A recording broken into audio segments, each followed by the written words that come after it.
Hi, നമസ്കാരം. ഞാൻ ഈ വീഡിയോയിലൂടെ നിങ്ങൾക്ക് അത്യന്തം ഗൗരവകരമായ വിഷയത്തെക്കുറിച്ച് സംസാരിക്കാനാണ് ഉദ്ദേശിക്കുന്നത്. നമ്മുടെ നാട്ടിൽ ധാരാളം പോലീസ് സ്റ്റേഷനുകളിലും കോടതികളുടെ വളപ്പിലും പരിസരത്തുമായി ധാരാളം വാഹനങ്ങൾ, ബൈക്കുകൾ, ട്രക്കുകൾ തുരുമ്പെടുത്ത് കാലാവധി കഴിഞ്ഞ് ഒരിക്കലും ഉപയോഗിക്കാൻ പറ്റാത്ത അവസ്ഥയിലേക്ക് തള്ളപ്പെടുന്നത് നാം കാണുന്നുണ്ട്.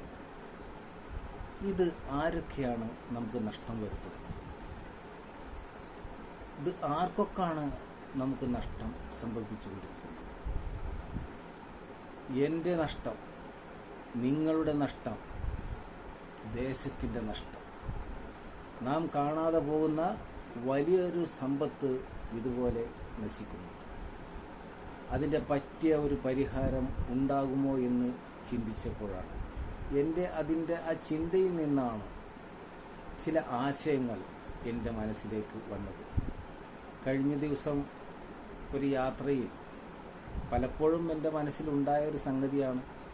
കഴിഞ്ഞ ദിവസം ഒരു യാത്രയിൽ ഇതുപോലെ ഈ വാഹനങ്ങൾ, അത് മണലാവട്ടെ മറ്റുള്ള സംഗതികളാവട്ടെ, ഏതോ അർത്ഥത്തിൽ ബഹുമാനപ്പെട്ട കോടതിയുടെ തെളിവിനായിക്കൊണ്ട് സമർപ്പിച്ച് അതിനെ അവരെ ഡീറ്റെയിൻ ചെയ്തിരിക്കുകയാണ്. ഇതിലൂടെയാണ് നമ്മൾ ഇതിൻ്റെ പ്രശ്നത്തിൻ്റെ ഗുരുതരാവസ്ഥയിലേക്ക് നാം പോകുന്നത്. നമ്മൾ എപ്പോഴെങ്കിലും ചിന്തിച്ചിട്ടുണ്ടോ ഒരു കാറിൻ്റെ ശരാശരി വില എത്രയായിരിക്കും?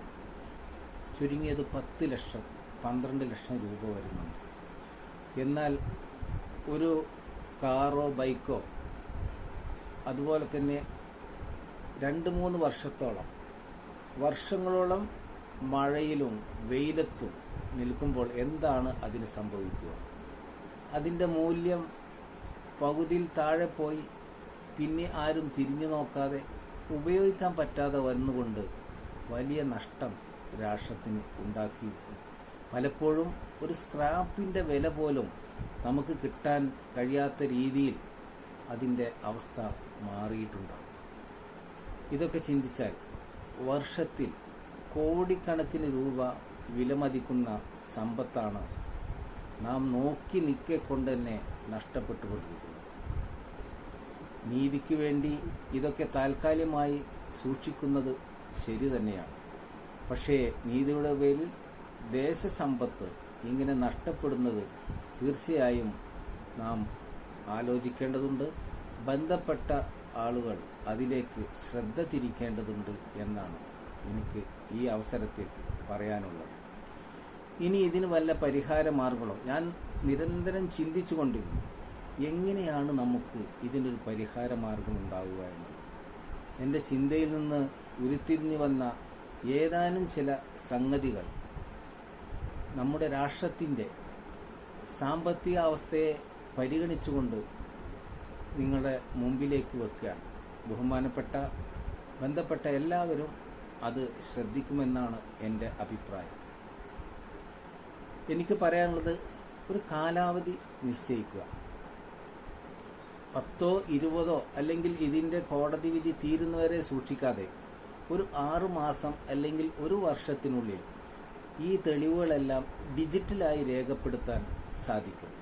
ആ അർത്ഥത്തിൽ ഇതിൻ്റെ ഫോട്ടോസും ബാക്കിയുള്ള കാര്യങ്ങളൊക്കെ ഡിജിറ്റലായി സ്വീകരിക്കുക, സൂക്ഷിക്കുക. രണ്ടാമത്തേത് ഉള്ളത്, ഈ ഫോട്ടോകൾ, വീഡിയോകൾ, റെക്കോർഡിങ്ങുകൾ, ഫോറൻസിക് പരിശോധനാ റിപ്പോർട്ടുകൾ തുടങ്ങി എല്ലാ രേഖകളും ഡിജിറ്റലായി കേസ് ഫയലിൽ ചേർക്കുകയും ചെയ്യാം. പിന്നീട് വാഹനം നമുക്ക് ഉപയോഗിക്കാൻ പറ്റുന്ന രീതിയിൽ സൂക്ഷിക്കേണ്ട ആവശ്യം ഇല്ലാതെ വരും. ഫിസിക്കലായിട്ട് ഈ വാഹനം ഉപയോഗിക്കേണ്ട അല്ലെങ്കിൽ സൂക്ഷിക്കേണ്ട ആവശ്യമില്ലാത്ത രീതിയിൽ പ്രൂഫ്, തെളിവുകളുടെ ഒക്കെ എവിഡൻസുകളിലൊക്കെ ആക്റ്റിൽ മാറ്റം വരുത്തിക്കൊണ്ട് നമ്മുടെ രാഷ്ട്രത്തിൻ്റെ സമ്പത്തുകൾ, നമ്മുടെ സ്റ്റേറ്റിൻ്റെ സമ്പത്തുകൾ ഇതുപോലെ നമുക്ക് സംരക്ഷിക്കേണ്ടതുണ്ട്. മറ്റൊന്ന് സെക്യൂരിറ്റി ഡെപ്പോസിറ്റ് വാങ്ങുക എന്നുള്ളതാണ്. പ്രതികളിൽ നിന്ന് വാഹന മൂല്യത്തിനനുസരിച്ച് ഒരു ഡെപ്പോസിറ്റ് വാങ്ങി കേസിന് മുമ്പ് ബാങ്ക് ഗ്യാരണ്ടി പോലെ സൂക്ഷിക്കാവുന്നതാണ്. കുറ്റവിമുക്തനാകുകയാണെങ്കിൽ ആ തുക തിരിച്ചു നൽകാം. കുറ്റക്കാരനാകുകയാണെങ്കിൽ രാജ്യത്തിൻ്റെ സ്വന്തം സ്വത്തായിട്ട് മാറ്റുകയും ചെയ്യാം. നാലാമതായി എനിക്ക് തോന്നുന്നത് തൽക്ഷണ ലേലം ചെയ്യാവുക. തെളിവ് രേഖപ്പെടുത്തിയ ശേഷം വാഹനങ്ങൾ ഓൺലൈൻ അല്ലെങ്കിൽ ഓപ്പൺ ലേലത്തിലൂടെ വിൽക്കുക. കോർട്ട് കസ്റ്റഡി അക്കൗണ്ടിലേക്ക് പണം സൂക്ഷിക്കാവുന്നതാണ്. വിധി വന്ന ശേഷം അവകാശികൾക്ക് നിയമപ്രകാരം നീതികരമായി വിതരണം ചെയ്യുകയും ചെയ്യാം. അഞ്ചാമതായി എവിഡൻസ് സ്റ്റോറേജ് സെന്ററുകൾ തുടങ്ങുക എന്നുള്ളത്. ഓരോ ജില്ലയിലും പ്രത്യേകം സേവ് സെന്ററുകൾ ഒരുക്കുക. അതുവഴി ചൂഷണം, തുരുമ്പ് എന്നിവ നിയന്ത്രിക്കാൻ സാധിക്കും. ഇതുപോലെ ആ ഭാഗത്ത് കിടക്കുക എന്നുള്ളത് ഒരുപക്ഷെ ഇപ്പോഴത്തുള്ള പോലെ തന്നെ ആയിരിക്കാം. അതിൽ നിന്നെല്ലാം നമുക്ക് രക്ഷപ്പെടുത്തി കൊണ്ടുവരാൻ കഴിയേണ്ടതുണ്ട്. ആറാമായത് നിയമ ഭേദഗതിയാണ്. Criminal procedure code, motor vehicle act എന്നിവയിൽ fast disposal and perishable evidence വകുപ്പുകൾ ചേർക്കേണ്ടതുണ്ട്. ഇതെല്ലാം ചേർത്തുകൊണ്ട് നമ്മുടെ രാഷ്ട്രത്തിൻ്റെ സമ്പത്തിനെ സംരക്ഷിക്കുന്ന തരത്തിലേക്ക് വരാം. അവസാനിപ്പിച്ചുകൊണ്ട് എനിക്ക് പറയാനുള്ളത്, ഇതെല്ലാം നടപ്പിലാക്കുമ്പോൾ നമുക്ക് രണ്ട് കാര്യങ്ങൾ നേടാവുന്നതാണ്. ഒന്നാമത്, നീതി ലഭിക്കാൻ കാലതാമസം ഇല്ലാതാകും. രണ്ടാമത്, രാജ്യത്തിൻ്റെ സമ്പത്ത് നഷ്ടപ്പെടാതെ രക്ഷപ്പെടുത്താം. നമ്മുടെ നാടിൻ്റെ നമ്മൾ ഇന്ന് എങ്ങനെ സംരക്ഷിക്കുന്നു എന്നതിൽ നിന്നാണ് രൂപപ്പെടുന്നത്. ഇന്ന് നാം ഇതിനെക്കുറിച്ച് ചിന്തിച്ച് മാറ്റം വരുത്താൻ തയ്യാറാണോ എന്നുള്ളതാണ് ചോദ്യം. ഞാൻ എൻ്റെ വീക്ഷണം പങ്കുവച്ചു. ഇനി അതിൻ്റെ പകർന്നു വിടുക, ഷെയർ ചെയ്യുക, ബോധവൽക്കരിക്കുക, മാറ്റത്തിന് വേണ്ടി പ്രവർത്തിക്കുക എന്നത് നമ്മുടെ കയ്യിലാണ്. ഒരു വാക്കിൽ പറയേണ്ടതാണെങ്കിൽ ഒറ്റ വാക്കിൽ ഇങ്ങനെ നമുക്ക് ഇത് അവസാനിപ്പിക്കാം. നീതിയും സംരക്ഷണവും ഒരുമിച്ച് മുന്നോട്ട് പോകേണ്ട സമയം ഇതാണ്. നന്ദി, നമസ്കാരം.